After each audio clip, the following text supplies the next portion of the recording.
Welcome. You have reached review time with Imperial. Today's review will be Power Book 2, Episode 5, the mid-season finale. Let's get into it. This is basically a day in the life of Tariq's 18th birthday.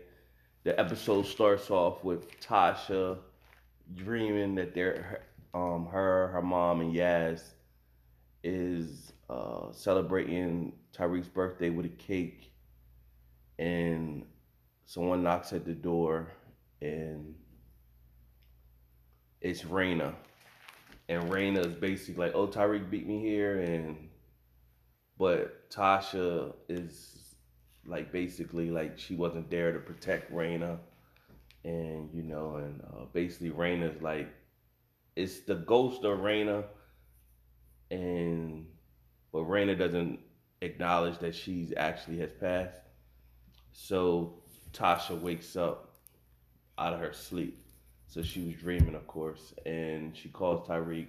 Basically, is wishing him a happy birthday and telling him that he needs to come see her.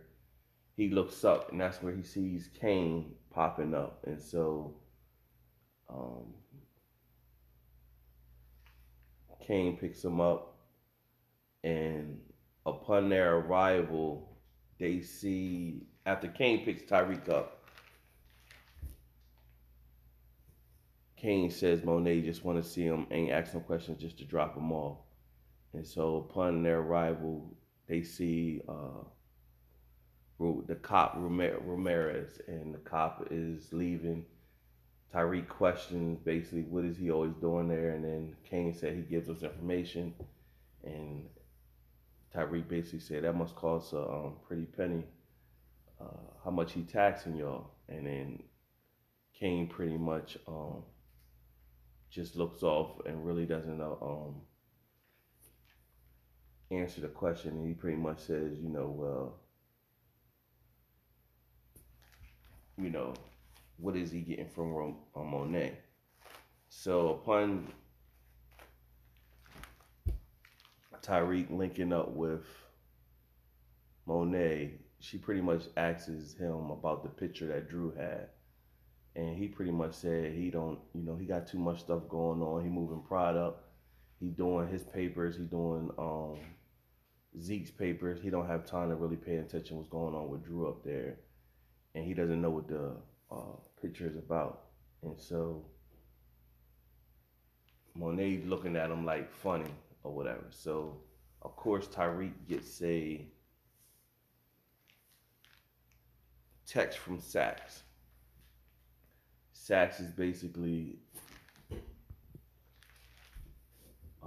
when Tyreek links up with Saxe, he's basically saying, "Yo, uh, Tamika is gonna take the stand, and if she takes the stand, pretty much she's gonna say everything she knows about me." And so I told her that you seen me at Truth that night, and if she say that, that's gonna implement you on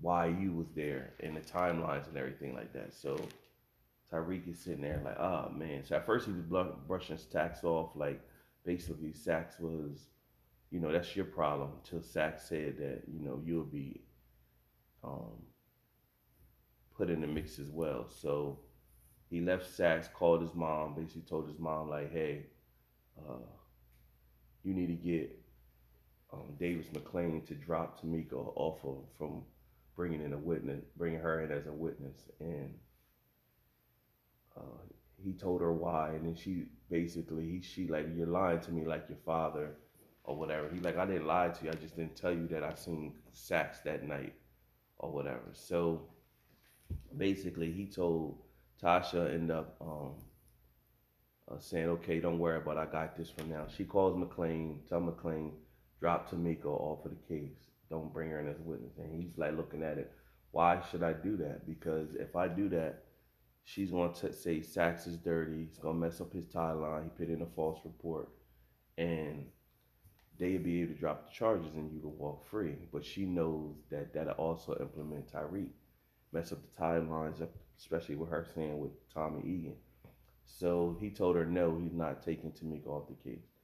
So Tasha calls Tyreek and basically tells Tyreek like, look, man, you need to go talk to Tamika yourself and tell her don't take the stand or change what she gonna say. And he said, what if she doesn't listen to me? And so she told him, make her. So he grabs the gun that she told him about. He goes to see Tamika and basically tells Tamika like he's seen Sax at the club and he's seen Tommy Egan. The mom is protecting because his mom is in jail, but he's out here to defend by himself. So he kind of ran that by Tamika. She looked weary, but she say that's understandable. But then at that moment, um, he looked like he wanted to pull the gun at her, up on her, but then somebody knocked at the door, and of course that's Davis McLean coming to question her, like, "Yo, what's going on? Why would my client want you to be removed from the, off the stand or whatever?" So he barges in her house. Tariq hurry up and dips out the house through the back door, and um, he gets a call saying 911 at the Capitol House. So he darts off there. Meanwhile, you had Riley and Sachs plotting against Tyreek, getting information. Riley expresses that she's messing with Braden, and he's like, just get information. Basically, be a fly on the wall. Don't go too far. Just get information and report it to me. But Riley is asking too many questions, and she's noticeably asking questions. So it's getting on Braden's nerves, but he just taking her all in. And this is looking like a complete fail, where you can see um, where you like, okay, if y'all in this game, you're supposed to be discreet. If you see somebody that just came on the scene, you just start messing with them, and they asking a bunch of questions, get away from them. You know what I mean? But Braden is still going along. He's entertaining it, and while he's entertaining it, she's reporting back information to her uncle. Braden plans to throw Tariq a surprise party or whatever, and so that's what the 911 Cap House text was for. Tariq doesn't know that. Meanwhile, you have Monet. She's sitting with Diana, telling Diana basically, you gotta like what she said earlier in a couple episodes ago about the Uncle Frank. Basically, you gotta use what you got to get what you want. She telling Diana to get close to Tyreek so that she can get information from him, and she got to be willing to brush other women off of him. That's gonna be after out to get him, so that he could only focus on her, and basically he be infatuated with her and or whatever. So she sends her to back to the school, and that's where Diana arrives at the party as well. You also have yeah. So Tariq arrives at the party, and when he arrives at the party, he sees Drew and Zeke there as well, and they're like, "Yo, basically, you know what I'm saying? Uh, it's your party. He ain't really know about it, so he ain't really too enthused. They don't know he lost a twin sister, so his mind is really he got his mom in jail. He's selling drugs to get his money. His mind is not into no parties or having fun and stuff like that. And just to backtrack, also earlier in that day, he linked up. Tyreek linked up with Drew, where he pretty much was telling Drew like, "Yo, your mom asked me about that picture. I ain't tell her what was what." And so he was like, "Yo, she basically testing you." And everybody, the whole family already knows. So we now know the whole family already knows what Drew was into, and pretty much it's not a secret that we might have been thinking everybody don't know. We knew Monet knew, but we didn't know all of everybody else don't. So it's not a secret. And so he was basically saying you was she was testing you, testing your loyalty, and he was just like, Tariq, be careful. And Drew seemed like he a good dude, you know what I mean, or whatever so far. And he pretty much, look after yourself. So that's his way of telling Tariq, don't worry about us. Worry about yourself in this matter, and that's how you gonna get closer to Monet or whatever. And it seemed like Drew and Diana pretty much went out of the life. Kane, he's all in it. So it's gonna be interesting to see how this all play out. Nevertheless, back to the party. Uh, Drew sees the guy that he's messing with on Zeke's team, and Zeke doesn't know that Drew is messing with the guy on his team, or that the guy on his team is like that. So the guy on his team pretty much like blew Drew off, and Drew was pretty much like, you know, upset. So he routed um, from the party, and so Tyreek was looking up, observing that. So Diana comes in. Diana's pretty much blowing females off that's pushing up on Tyreek, and Tyreek is not really giving her no vibe. He ain't really giving her no rhythm. So he kind of really like blowing her off. He sees Lauren, grabs Lauren. But what happens is Riley is there still asking questions about Tyreek. Braden pretty much gets into it with his drunk brother a little bit and told Riley, here, just go get me a drink. She roofies Braden's drink, and instead of Braden drinking it, he ended up giving that same drink to Tyreek. Now Tyreek is roofied, and he links up with Lauren. Lauren thinks he's drunk, so he's in a room with Lauren, and he pushes up to kiss her, but she pretty much rejects him, saying that he's drunk or whatever. And so he grabbed his head and he kind of passed out. And when he passed out, Lauren just left him like dirt, messy man. She just left him and routed. And Riley was up watching, so she slips in the room, grabs his phone, and did a facial recognition on the phone to unlock it. And she went in his phone and put a tracker that tracks his phone where she could track his phone or whatever. And then she bounced. And then so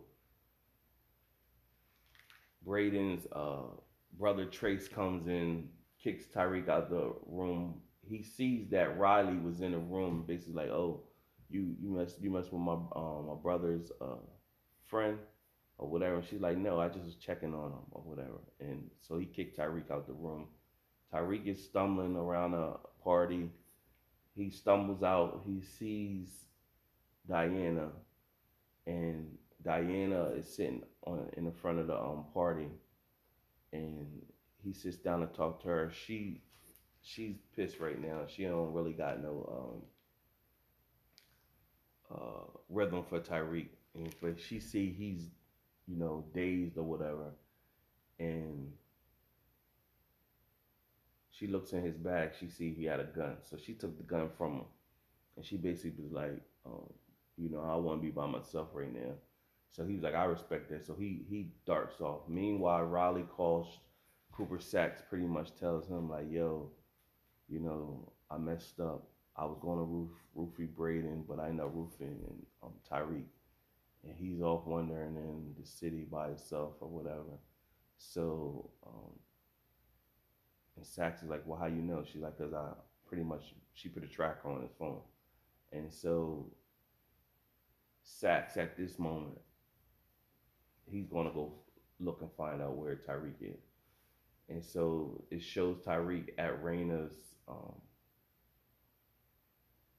graveyard crying to Raina, basically saying, I killed um, the guy that killed you, thinking it would make me feel better, but it didn't. Basically he said he got the family, he got their back, and for her to save a place for him up in heaven. Then he went over to Ghost's grave and basically said, this is all your fault. I basically, mom is in jail because of you, everything you did to the family, and you're the only person that understands that why I had to do what I did. However, you find out that Cooper Sacks is recording this the whole time. He didn't really say what he did, so I don't see how they could use that. You could just assume he meant he did what he did, that he killed his father, but he didn't really say, I don't want to kill you and whatever, whatever. Nevertheless, Cooper Saxe is recording that. And Tariq wakes up the next morning and he can't, like, he really don't really know, like, what happened. He remembers coming home, changing, putting on his suit and stuff, and then he going to the graveyard site, but that's all he really remembers.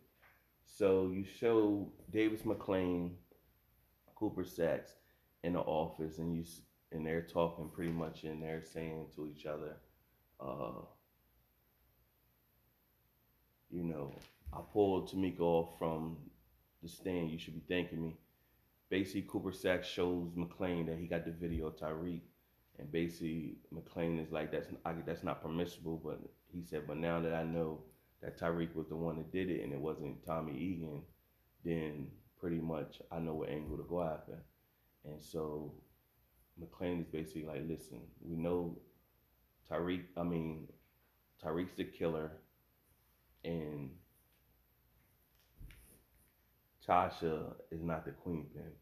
We could both get what we want. We pretty much can. I could get Tasha throwing off, getting off trial. That's gonna help me.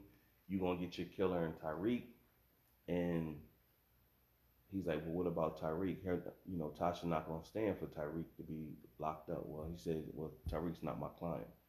And so Davis McLean put out his hand, and him and Saxe shook on it. So you don't know at this time whether it's Davis McLean is really making it look like he's making a deal with Saxe only to further set Saxe up, or he's really dirty himself, or whatever. He's just worried about himself. So you don't know. That's gonna be left to find out within the next 5 episodes when this comes back. So from here, early in the episode, you seen Tariq showed up to class late with Professor Jabari, and he had a 15-page paper that was due. Because he was late, Professor Jabari told him it was 25 now.